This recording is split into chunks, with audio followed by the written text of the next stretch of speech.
आज की इस क्लास में हम 2 सितंबर 2022 के कुछ इम्पोर्टेंट करंट अफेयर को देखेंगे। ये current affair SSC, CHSL, CGL, MTS व ऑल वनडे एग्जाम के लिए वेरी हेल्पफुल होगा। चलिए स्टार्ट करते हैं। क्वेश्चन नंबर 1 दिया हुआ है, ऑल इंडिया रेडियो एयर के समाचार सेवा प्रभाग की नई महानिदेशक कौन बनी हैं? तो इसका राइट आंसर ऑप्शन सी वसुधा गुप्ता हैं। वसुधा गुप्ता ऑल इंडिया रेडियो के समाचार सेवा प्रभाग की नई महानिदेशक बनी हैं।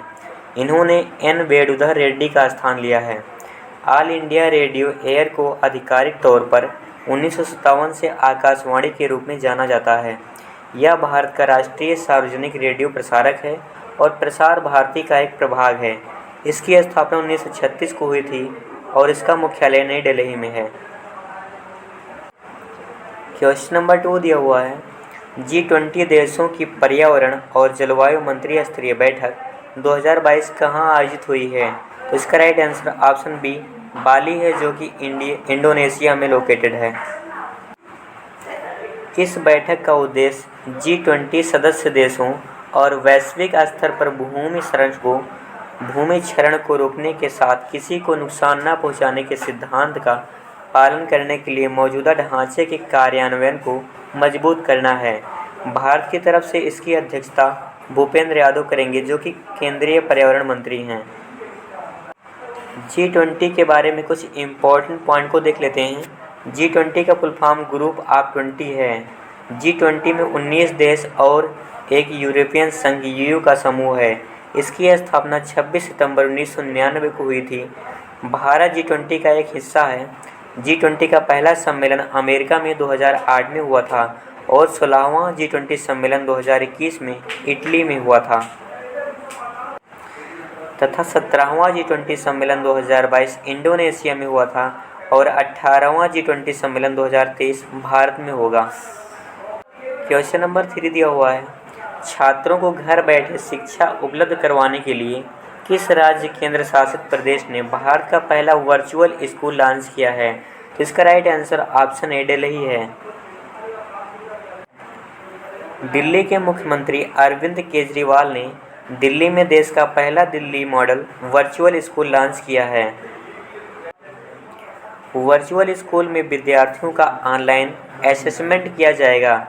इसमें एक बहुत बड़ी डिजिटल लाइब्रेरी होगी, जिसमें विद्यार्थी 24 घंटे किसी भी समय डिजिटल लाइब्रेरी का सारा कंटेंट एक्सेस कर सकेंगे। इस स्कूलिंग प्लेटफॉर्म को विश्व प्रसिद्ध संस्था गूगल और स्कूल नेट इंडिया ने बनाया है। से कुछ इम्पोर्टेंट पॉइंट को देख लेते हैं। प्रधानमंत्री नरेंद्र मोदी ने भारत के पहले स्मृति वन स्मारक और वीर बालक स्मारक का उद्घाटन कच्छ में किया है, जो कि गुजरात में स्थित है। वहीं जूता और चमड़ा उत्पाद नीति 2022 लॉन्च करने वाला भारत का पहला राज्य तमिलनाडु बन गया है। भारत का पहला 3D पोस्ट ऑफिस बेंगलुरु में बनाया जाएगा, जो कि कर्नाटका में स्थित है। और भारत का पहला नाइट सफारी और जैव विविधता पार्क लखनऊ में बनाया जाएगा, जो कि उत्तर प्रदेश में स्थित है। खेती में ब्लॉकचेन तकनीक पेश करने वाला भारत का पहला राज्य झारखंड बन गया है। क्वेश्चन नंबर 4 दिया हुआ है, केंद्र सरकार ने केंद्रीय शिक्षा बोर्डों में एकरूपता लाने के लिए किस नाम से एक नया नियामक स्थापित करने की घोषणा की है? इसका राइट आंसर ऑप्शन डी परख है। परख का full form performance assessment revive and analysis of knowledge for holistic development है। परख देश के सभी मान्यता प्राप्त स्कूल बोर्ड्स के लिए एक समान नियम स्टैंडर्ड गाइडलाइंस तैयार करेगा, जिससे बच्चों में 21वीं सदी में ज़रूरी स्किल्स विकसित किया जा सके और उसका मूल्यांकन किया जा सके। यह संस्था राष्ट्रीय शैक्षिक अनुसंधान और प्रशिक्षण परिषद NCERT, जिसका full form national council education research training होता है, के एक अंग के रूप में काम करेगी। इसके साथ नेशनल अचीवमेंट सर्वे NAS और स्टेट अचीवमेंट सर्वे SAS कराने की जिम्मेदारी भी परख की होगी। क्वेश्चन नंबर 5 दिया हुआ है, अंतर्राष्ट्रीय T20 क्रिकेट में 3500 रन बनाने वाले दुनिया के पहले बल्लेबाज कौन बने हैं? इसका right answer option B Rohit Sharma हैं। रोहित शर्मा अंतर्राष्ट्रीय T20 क्रिकेट में 3500 रन बनाने वाले पहले भारतीय बल्लेबाज बन गए हैं। इन्होंने यह उपलब्धि एशिया कप 2022 में हांगकांग के खिलाफ खेले गए मैच में हासिल की है। सबसे ज़्यादा रन बनाने की सूची में न्यूजीलैंड के मार्टिन गप्टिल दूसरे, जबकि भारत के विराट कोहली तीसरे स्थान पर हैं। क्रिकेट से जुड़े 5 महत्वपूर्ण क्वेश्चनों को देख लेते हैं।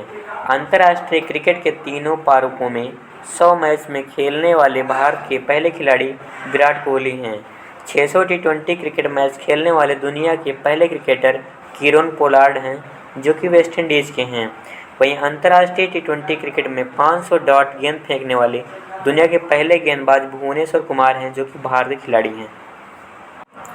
अंतर्राष्ट्रीय ODI क्रिकेट के इतिहास में सर्वाधिक 498 रन बनाने का वर्ल्ड रिकॉर्ड किस देश की टीम ने बनाया है? तो उसका राइट आंसर इंग्लैंड होगा।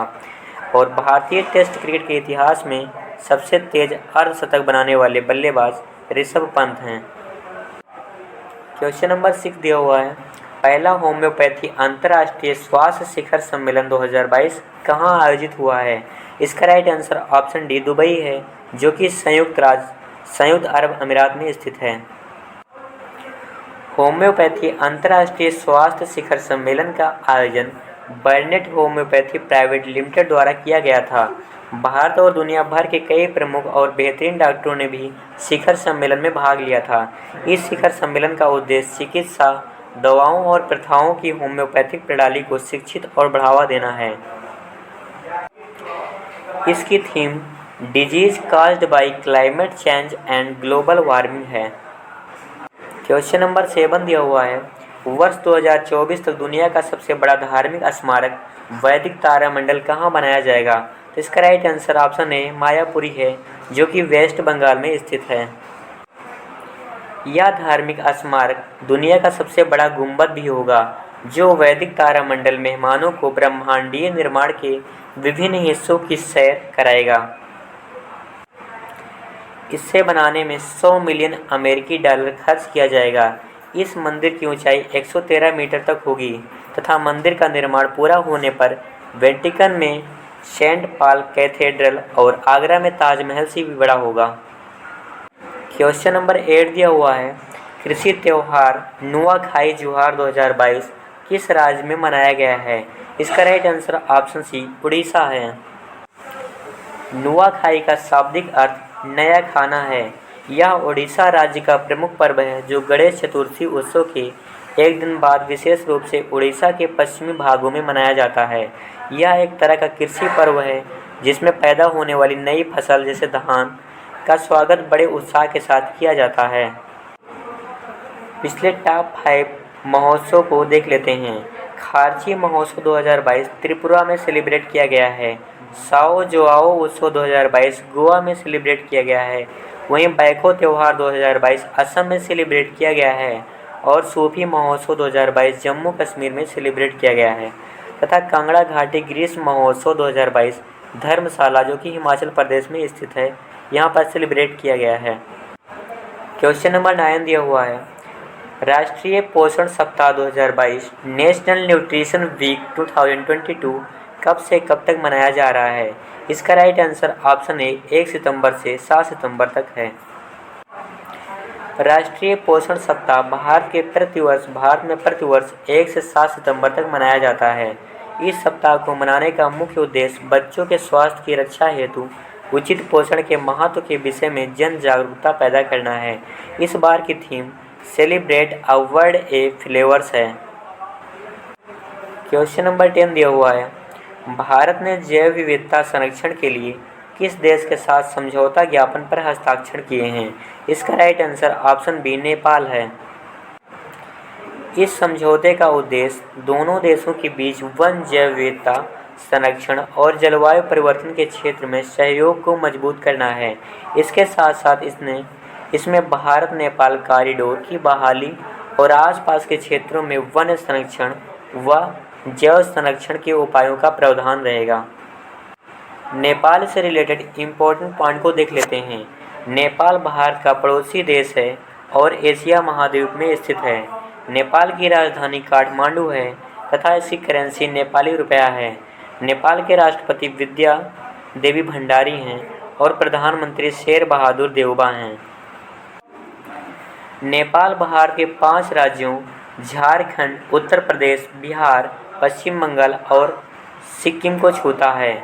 दुनिया की सबसे ऊंची चोटी माउंट एवरेस्ट, जिसकी ऊंचाई 88,48.86 मीटर है और इसे नेपाल में सागर माथा के नाम से जाना जाता है। यह भी नेपाल में ही स्थित है। नेपाल की सबसे लंबी नदी कर्णाली नदी है, जिसे घाघरा नदी के नाम से जाना जाता है। भारत का कौन सा राज्य नेपाल के साथ सबसे लंबी सीमा बनाता है? तो इसका राइट आंसर उत्तर प्रदेश होगा। महात्मा बुद्ध का जन्म लुम्बिनी में हुआ था, जो कि नेपाल में स्थित है। सार्क का मुख्यालय भी काठमांडू में है, जो कि नेपाल में ही स्थित है। और नेपाल की संसद का नाम राष्ट्रीय पंचायत है। भारत और नेपाल के बीच कौन सा युद्ध अभ्यास होता है? तो इसका राइट आंसर सूर्य किरण है। क्वेश्चन नंबर 11 दिया हुआ है, तेल और प्राकृतिक गैस निगम ONGC के अंतरिम प्रमुख कौन बने हैं? तो इसका right answer option A Rajesh Kumar Srivastava है। इन्होंने अलका मित्तल का स्थान लिया है। ONGC का full form oil and natural gas corporation है। इसकी स्थापना 14 अगस्त 1956 को हुई थी तथा इसका मुख्यालय नई दिल्ली में है। क्वेश्चन नंबर 12 दिया हुआ है, किस भारतीय को संसदीय संघ सम्मेलन CPA का अंतर्राष्ट्रीय कोषाध्यक्ष चुना गया है? तो इसका right answer option D Anurag Sharma है। कनाडा में आयोजित 65वें राष्ट्रमंडल संसदीय संघ सम्मेलन 2022 में भारतीय सांसद अनुराग शर्मा को संसदीय संघ सम्मेलन CPA का अंतर्राष्ट्रीय कोषाध्यक्ष चुना गया है। आज के लिए इतना ही। Thank you for watching this video.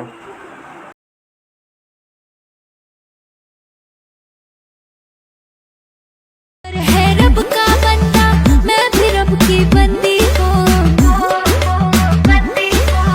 तू करे तो सब कुछ अच्छा, मैं करूँ तो गंदी हूँ।